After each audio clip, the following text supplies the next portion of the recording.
Assalamualaikum warahmatullahi wabarakatuh.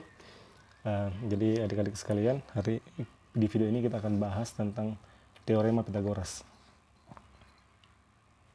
Ada yang tahu apa itu Pitagoras? Sudah pernah dengar ya? Oke, sekarang kita sebelum masuk pada materinya, kita akan berkenalan dulu dengan Pitagoras. Siapa itu Pitagoras? Nah, Pitagoras itu dari Samosa atau lahir di Samosa. Samosa ini pulau kecil yang ada di daerah Yunani. Itu lahir sekitar tahun 570 sebelum Masehi dan meninggal sekitar tahun 495 sebelum Masehi. Artinya Pitagoras ini kurang lebih hidup selama 75 tahun. Nah, berdasarkan catatan sejarah ya, teorema Pitagoras pertama kali dikemukakan oleh seorang filsuf sekaligus ahli matematika bernama Pitagoras. Nah, terdapat fakta menarik terkait dengan teori ini, bahwa ternyata teorema Pitagoras ini telah digunakan sebelumnya jauh oleh masyarakat India dan Babilonia. Cuma pertanyaannya adalah kenapa diberikan nama Pitagoras, ya kan? Bukan tokoh yang dari India atau Babilonia. Nah, kita akan lihat kenapa alasannya. Nah, itu karena Pitagoras inilah orang yang pertama kali membuktikan teorema tersebut. Jadi, memberikan kebenaran terhadap teori itu adalah si Pitagoras. Sehingga kemudian teorema ini diberikan nama dia karena sebagai penghargaan. Nah, kita akan masuk ke materi utama, teorema Pitagoras. Bunyi teoremanya adalah kuadrat sisi miring.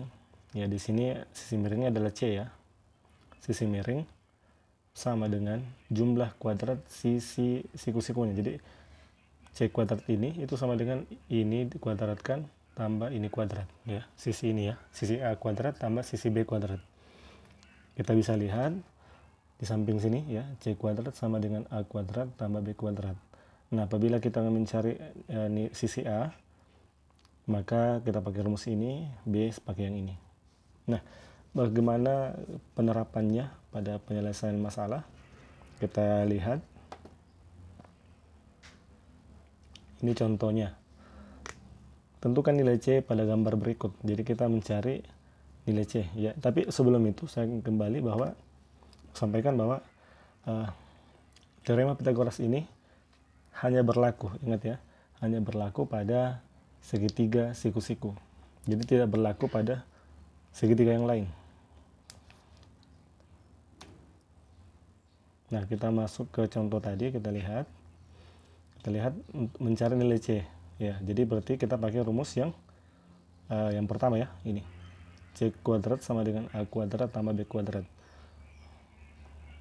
Kita lihat bagaimana cara kerjanya. Nah, ini dia.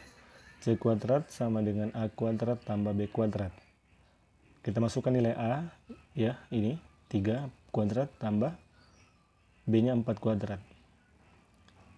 Kita selesaikan 3 kuadrat sama dengan 9, 3 kali 3 9, 4 kuadrat sama dengan 16, 4 kali 4 16. Kita dapat C kuadrat sama dengan 25. Nah, karena kita ingin mencari nilai C, maka kuadratnya kita hilangkan dengan cara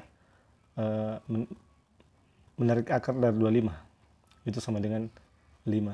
Jadi nilai C pada soal ini adalah, pada kasus ini ya, pada masalah ini adalah 5. Nah, 3, 4, 5 karena semua ketiga-tiganya bilangan bulat, ini dikenal dengan istilah triple Pitagoras. Nah, nanti akan saya tunjukkan angka apa saja yang termasuk pada triple Pitagoras. Nah, untuk menambah pemahaman pengetahuan kalian, experience lebih, ini ada soal yang lain. Contohnya, tentukan nilai B pada gambar berikut. Tadi sisi miringnya ya. Nah, sekarang adalah sisi yang tegak atau sisi sikunya. Kita mencari nilai B. Maka tentu kita pakai rumus yang ketiga tadi ya. Ini dia. rumusnya adalah ketika kita mencari B-nya, maka C kuadrat sama dengan C kuadrat dikurang A kuadrat. C-nya adalah 8 kuadrat. Ya, kita substitusi. A-nya 4 kuadrat. Jadi, ini sorry ya, ini lupa hapus. Jadi ini 8 kuadrat itu sama dengan 64. B kuadrat sama dengan 16. Ini seharusnya tidak ada kuadrat sini. 64 kurang 16 itu sama dengan 48. Nah, akar dari 48 sama dengan 4 akar 3. Jadi nilai B untuk soal ini adalah 4 akar 3. Nah, ini kan 8 ya, sisi miringnya 8. Sisi sikunya 1 yang di bawah ini 4. B-nya itu 4 akar 3 karena ketiga ada salah satu yang bukan bilangan bulat ya. Maka ini tidak termasuk pada triple Pythagoras. Jadi triple Pythagoras itu hanya jika sisi-sisi pada segitiga siku-siku semua bilangan bulat. Nah, ini adalah latihan mandiri. Silahkan kalian cari nilai A untuk soal ini ya. Berarti dia pakai rumus yang ketiga tadi ya, dimana A kuadrat sama dengan C kuadrat dikurang B kuadrat. Silakan kalian kerjakan. Ya, mungkin cukup sekian dulu videonya. Jangan lupa di subscribe. Oke, terima kasih ya. Sampai jumpa di next video. Assalamualaikum warahmatullahi wabarakatuh.